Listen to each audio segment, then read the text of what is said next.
দর্শক, ঘুরতে এলাম সিলেটে হবিগঞ্জ, যে লাউয়ার চড়া জাতীয় উদ্যানে রয়েছে। সেই জাতীয় উদ্যানে দেখতে পাচ্ছেন আমরা অনেকেই এসেছি এখানে ঘোরার জন্য, দেখার জন্য। তো ঘুরে ঘুরে দেখছি অনেক প্রজাতির গাছ গাছালি রয়েছে। দর্শক, দেখতে দেখতে এক বানর, বিশাল এক বানর আসলো। দর্শক, এর ভিতরেই এই জঙ্গলের ভিতরে, বিশাল জঙ্গলের ভিতরে চলে আসলো ট্রেন।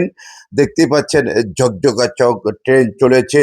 রাত দুপুরে ওই ট্রেন চলেছে, ট্রেনের বাড়ি কই? তো দর্শক, আসলে এই গ্রহীন জঙ্গলের ভিতরে বিশাল ট্রেনের আওয়াজ শুনতে পেলাম।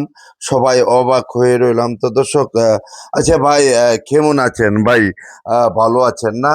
তো এই যে আসলেন, এখানে আসলেন, ঘুরে ফিরে দেখছেন, এই দৃশ্যটি আপনার কাছে কেমন লাগছে? হ্যাঁ, ও আসলে গার্লফ্রেন্ডের কথা মনে পড়ছে নাকি?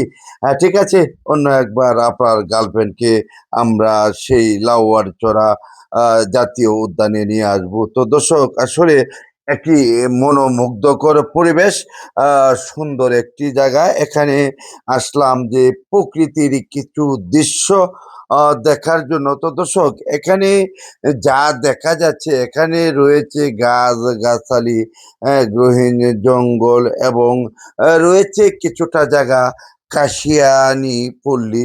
তো আসলে সেই কাশিয়ানিদেরকে আমরা খুঁজছি। এখন পর্যন্ত সেই কাশিয়ানিদেরকে পাচ্ছি না। আমরা আস্তে আস্তে চলে যাব কাশিয়ানি পল্লীতে। তো কাশিয়ানিকে, তো ভাই ভাই কেমন আছেন? ভালো আছেন না?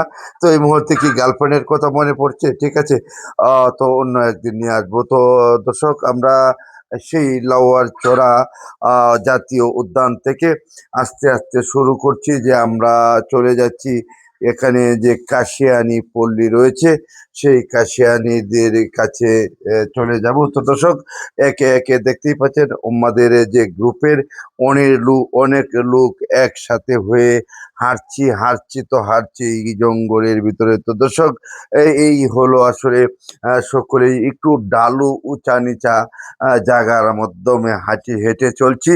তো যেতে যেতে আমরা চলে যাব কাশিয়ানি পল্লী।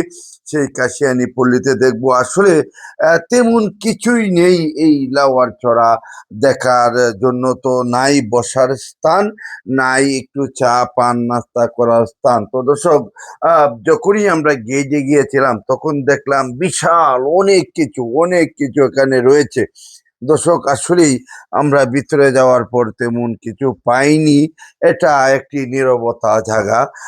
সেখানে আসলে অন্য প্রকৃতির লোকেরাই চলে যায় বেশি। তো দর্শক, আজকের ভিডিওটা কেমন লাগলো কমেন্টে জানাবেন। ধন্যবাদ।